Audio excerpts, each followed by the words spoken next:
Hello everyone, welcome to Billman software. In this video, we are going to see how to add and import products in Billman software. On the dashboard, click the Inventory menu, then click Add Product. Now the new product page will open. Enter the product name. You can also enter if the product have short name. Next, select the category and choose the unit of the product. If the product is sold as a loose item, like staples, you must enable the loose item option in settings. Now enter the sale price, purchase price, and MRP. Then enter the opening stock. Next, you will see the variance option.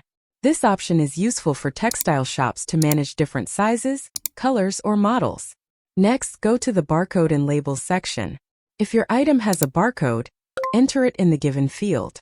Then, select whether the tax is inclusive or exclusive. If the product is a food item or an expiry-based product, enter the shelf life to track the expiry date. Finally, click Save Product. That's it. The product has been added successfully. Next, click the Bulk Import option. Here you can download the product import template. If you have textile products, download the clothing template. Then click Browse and select your Excel sheet to upload. Now check the field mapping and click Use this mapping. If there are any errors, review and correct them. Then click Import Now. Once completed, your products will be imported successfully. You can also export product data. Just click the Export option, then click Save. Next, go to the Bulk Edit option. Select the products you want to edit. For example, here I am changing the low stock alert. Then click Apply and click Confirm. Now the selected products are updated successfully.